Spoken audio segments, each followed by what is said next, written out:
Hello, it is IARESMART. Now, today, I have an idea. I've seen a few videos of people doing 10 minutes or so of useless information. However, no one has done 10 minutes of useless Star Wars information. So today, I will be filling that void. So without further ado, let's get started. The communicator device Luke uses to talk to C-3PO in A New Hope is actually a piece of plumbing the prop team found and quickly put into the hands of the actors for the scene. There was only one ever made. Somewhere, there is a 4-hour-long version of Episode 3, Revenge of the Sith. I would very much like to get my hands on it. The Star Wars Holiday Special, released on November 17, 1978. It is an entire 2 hours of pain and suffering, enough to make anyone turn to the dark side. In Episode 3, Obi-Wan greets General Grievous by saying, "Hello there," a callback to how Ben Kenobi greets R2-D2 in A New Hope.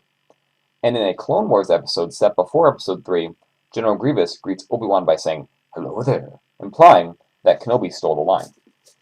Ralph McQuarrie created concept art for Star Wars back in 1975 while it was still in development. Almost all of his art ended up in Star Wars in some way, shape, or form. Ewan McGregor's brother is a Royal Air Force pilot and his call sign is Obi-2. I guess he always has the high ground. David Prowse wore the Star Wars suit for the original trilogy, but George thought his voice didn't fit the character, so he hired James Earl Jones to do the voice, which was recorded in only 2.5 hours. A young Han Solo was originally supposed to appear in an early Episode 3 script. He would be raised by Chewbacca on Kashyyyk and meet Yoda. The band in the Mos Eisley Cantina is called Figrin Dan and the Modal Nodes, and they are a group of Bith aliens who play a genre of music called jizz. Yes, that's the actual name. George Lucas told Carrie Fisher not to wear underwear in the original Star Wars because there is no underwear in outer space. Kinda weird, George.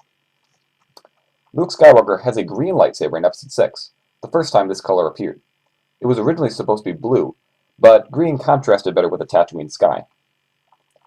In Dutch, Vader roughly translates to father, so Darth Vader can be roughly translated to Dark Father. George wanted this as a hint to the big reveal at the end of Episode 5. Christopher Lee, who plays Count Dooku in Episodes 2 and 3, was actually a sword fighter in real life. This partially explains his unique fighting style.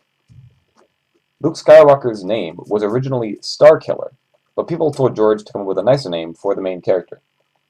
This name would later be used for the main protagonist of the Force Unleashed games, and Starkiller Base in Episode 7. Clancy Brown, the voice of Mr. Krabs, did the voice of Savage Opress, Darth Maul's brother in the Clone Wars. He also plays Berg, a Deveronian mercenary in Season 1, Episode 6 of The Mandalorian. In a deleted scene for A New Hope, Luke sees the space battle above using his macro binoculars. This scene was removed because it ruined the pacing. In Episode 1, Qui-Gon uses a communicator to talk to Obi-Wan. Keeping with the theme of makeshift props, this was made out of a woman's Gillette razor handle. Depending on which version you're watching, original or special edition, Darth Vader may or may not have eyebrows in Return of the Jedi. I guess eyebrows don't survive being burned off. Frank Oz, the voice of Yoda in the movies, is also the voice of Miss Piggy. I guess he really likes puppets. Tupac Shakur auditioned for the part of Mace Windu in Episode 1, but unfortunately died before he could be given the part. Instead, the role was given to Samuel L. Jackson. Staying with the theme of Mace Windu, Samuel L. Jackson asked for a purple lightsaber in Episode 2. George protested, claiming Jedi had only blue and green lightsabers, but eventually he caved in. Boba Fett was originally going to have white armor and be an elite Imperial agent. He was later changed into a bounty hunter with his iconic green armor. The blaster sound effect is made by hitting a metal wire with a hammer. Ben Burt, the sound designer, discovered this while he was hiking. Nine Num, Lando's co-pilot in Episode 6, speaks Kikuyu, a real language in Kenya. This came as a surprise to Kenyan audiences, who reportedly broke into laughter while watching the movie. In Season 1, Episode 5, and Season 2, Episode 1 of The Mandalorian, R5-D4 can be seen wandering around Mos Eisley. This is the same droid who Luke purchased in New Hope who has a bad motivator. The creature that Luke gets green milk from in Episode 8 is called a Thalia Siren. Like his lightsaber, he prefers green over blue now. In The New Hope, the order Red Squadron reports in as is 10, 7, 3, 6, 9, 2, 11, and 5. Seriously, is counting that hard? George Lucas got the name for R2-D2 by hearing someone say Reel 2, Track 2. I guess someone thought it sounded cool.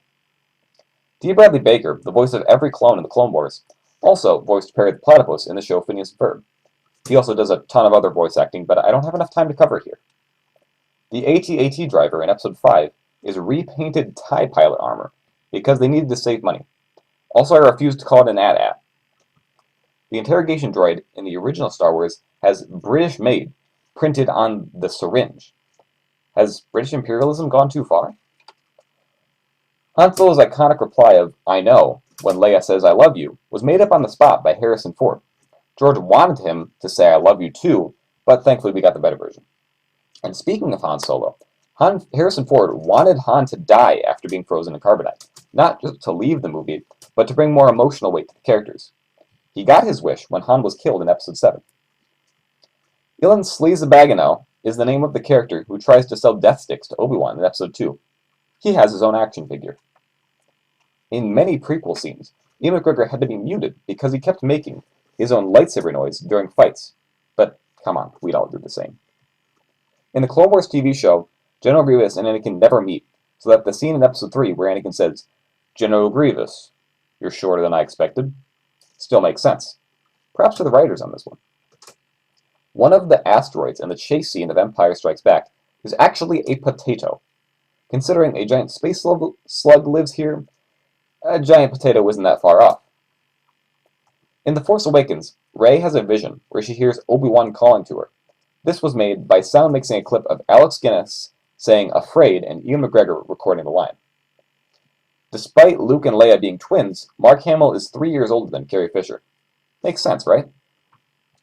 In the deleted scene of Episode 3, Anakin and Obi-Wan struggle to understand R2-D2, and Anakin speaks droid for a few seconds. Thankfully, this scene was deleted. In Episode 6, Luke's lightsaber is near identical to Obi-Wan's, save for one component and the blade color. Prop guys got lazy, I guess. George Lucas sold Star Wars to Disney in 2012 for $4.05 billion in stocks and cash. I like to imagine he has a room full of money he likes to swim in. In 2007, Lego made only 100,000 exclusive gold metallic printed C-3PO minifigures put into random sets. There were also 5 made entirely out of solid 14-karat gold. During the iconic "I am your father" scene, George only told Mark Hamill what Vader was going to say when James Earl Jones did the voiceover. This kept the big moment a surprise for everyone, even the people on set. The bounty hunter IG-88 from Empire Strikes Back has his head made from the prop of the Cantina bar in A New Hope. This was later carried over for IG-11 in The Mandalorian. General Grievous's cough is actually recorded from a bad cough George Lucas had while filming Episode 3.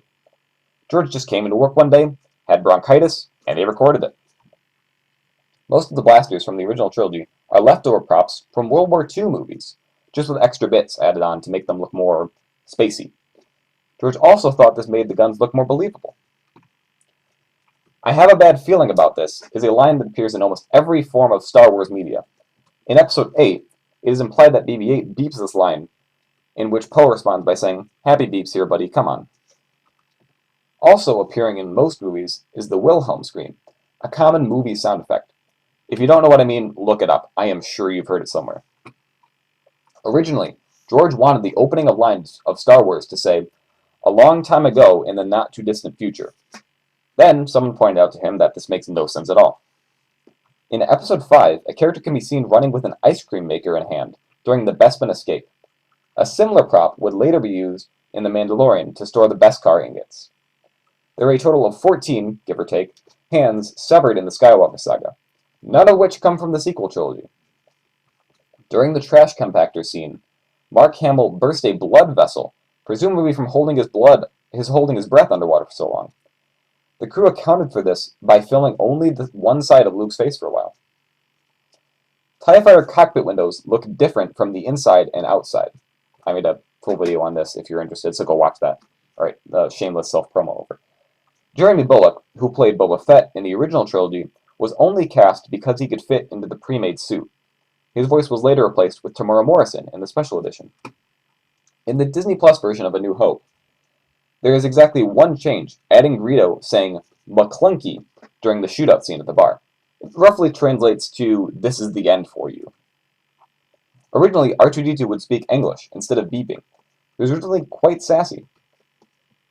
Yoda has a different amount of toes depending on the movie. In The Phantom Menace, he has 3, but in every other movie, he has 4.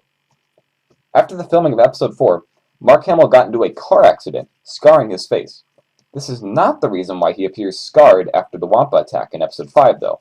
That was by the makeup department. In early script writing for The Empire Strikes Back, Yoda's name was going to be Buffy. Yep, they actually considered that. And with that, that's about 10 minutes. You know, give or take. It might be a little bit off, but it's pretty dang close. So there we go. That's a bunch of useless Star Wars facts. You're probably never going to use those. But hopefully you'll learn something. And I hope you find this video somewhat entertaining. And maybe if you're new to the channel, I hope you stick around, subscribe. I'd really appreciate it if we could get to 1,000 subscribers by the end of the year, because YouTube is going to start running ads on videos regardless of whether or not I make money off of them. So if I could get to 1,000 subscribers, I can get to the partnership program, start running ads on videos, making money, and hopefully I can use that to improve the channel. So there we go. That's over. Also, new shirt. I haven't showed this off yet. I got a pink shirt. It says support the troops. It's got a Stormtrooper outline on it. That's it. Well, welcome to the IARESMART channel. Stay around a bit. And bye, everyone. See you on Wednesday.